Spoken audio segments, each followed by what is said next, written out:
Hello guys, Gary's here. Welcome back to my channel where I talk and discuss military equipment and latest news on weapons program, especially for Indonesian Armed Force. Today, I'm going to talk about my thoughts on Indonesian Air Force strategic airlift capability needs. Why is it important and why Airbus A400M Atlas is the perfect choice for the job.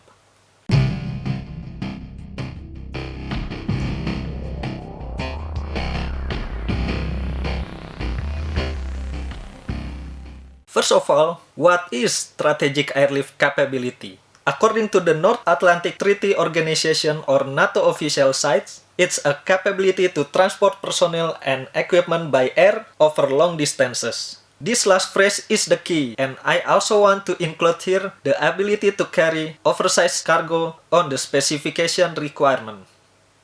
Here's why having this capability is important.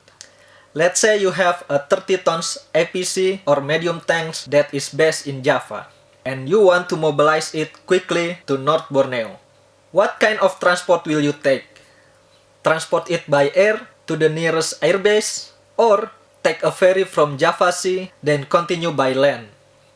It will take days, not hours, to move an armored vehicle like this if we took the second option. And it needs a lot of personnel and more support equipment to make sure it all goes well. Here's another one. A natural disaster happens and you need to send humanitarian support as much as you can quickly. What will you choose? Put it in one big cargo plane and then fly it in one go? Or divide it into smaller cargo planes and have several sorties instead? And to send an excavator by air is impossible because of its size. These are not just hypothetical questions or scenario.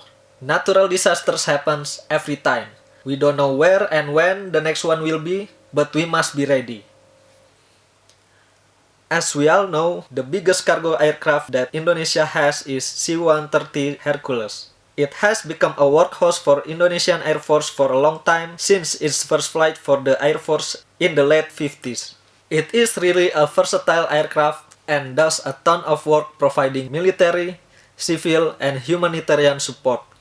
Although its performance is undoubtful, it has a limitation on what kind of cargo and equipment that it can carry.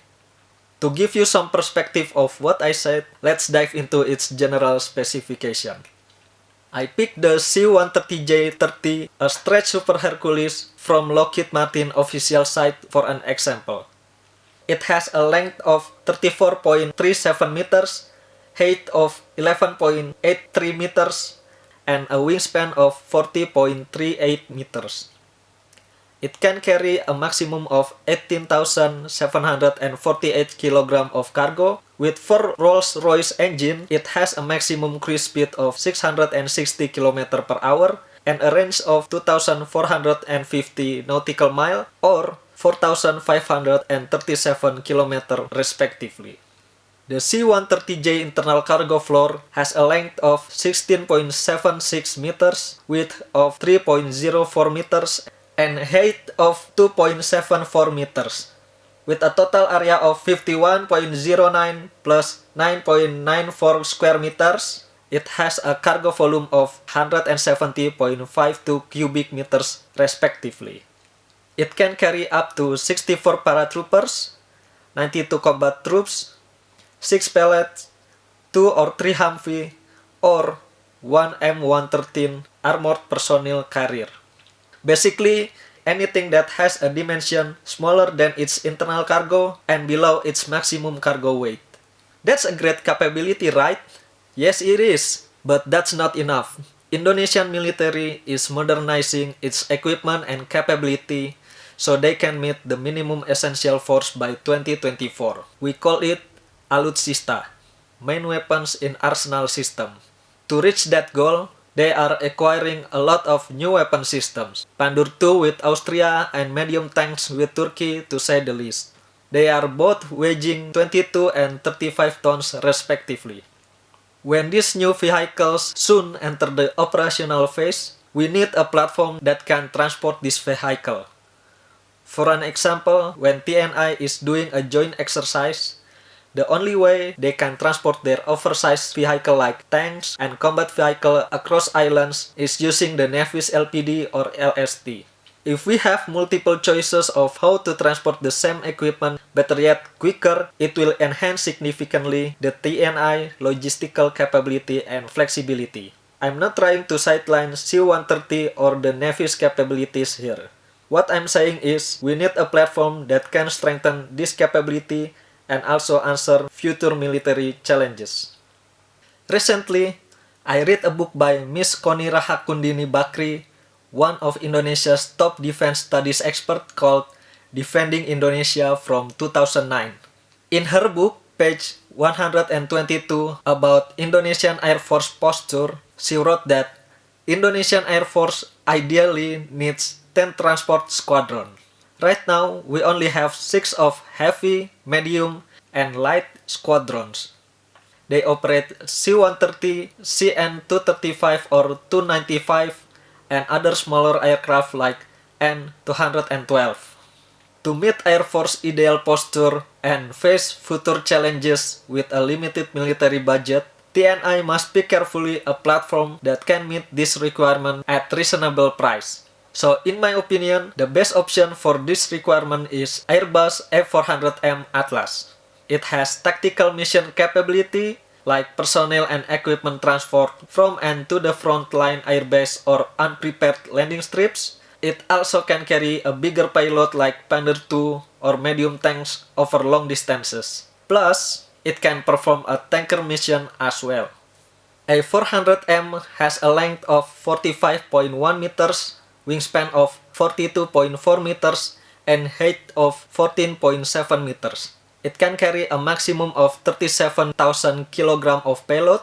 It has a maximum cruise speed of 802 km per hour and has a maximum range of 3,300 km for maximum payload or 6,300 km with a 20,000 kg of payload. The aircraft internal dimension width is 4 meters, height up to 4 meters, and usable length of 17.7 meters. It has a cargo volume of 340 cubic meters. It can carry up to 116 troops, heavy fighting vehicle like Boxer, NH-90 or CH-47 Chinooks, heavy logistic trucks, heavy engineering vehicle, and more. I want to cite here an analysis video about A400M from Gareth Jennings, an aviation desk editor from Gens.com, and he said, Airbus long ago identified the needs to carry the increasingly bulky military hardware that C-130J cannot, at the same time as being able to carry smaller loads not economical for C-17. Although A400M can carry only about half the weight the C-17 can, the size of the European airlifter cargo hold means it can carry 90% in the military equipment used today, the 10% exception being main battle tanks. This is exactly what I want to say. This is why I stand with this aircraft. A400M can transport almost everything in TNI equipment catalog anywhere. Carry out any mission from supporting quick reaction force to perform humanitarian aid or air bridge operation with minimum delay. I still remember a scene on the news that makes me love this aircraft even more. When the earthquake and tsunami hit Palu and Donggala in 2018, and A400M from some countries came to bring some help, presumably they flew directly from their home base, like from the UK and France. I will never forget that scene. The other reason on why we should buy this aircraft is, if we decide to buy, let's say, 16 aircraft, we can request to make some of its parts or even better, assemble it right here in Indonesia. PTDI, our national aviation company, has been supplying Airbus for decades. They made CN-235 and 295 with CASA, which is now part of Airbus, and they also make some parts for the Airbus A380 superstructure. They already have the infrastructure and equipment to do it, so I fairly believe it's possible to ask for that kind of deal and bring jobs back home. There you have it, guys. The Airbus A400M Atlas, a transport aircraft that can perform both tactical and strategic roles. What do you think of this aircraft? Do you agree with me? Let me know your thoughts in the comment section below. Thank you for watching, guys. I plan to make a video like this once a week. So if you're interested in military topics like this one, please leave a like. If you didn't, a dislike. Hit that subscribe button. And I'll see you in the next one. Bye bye.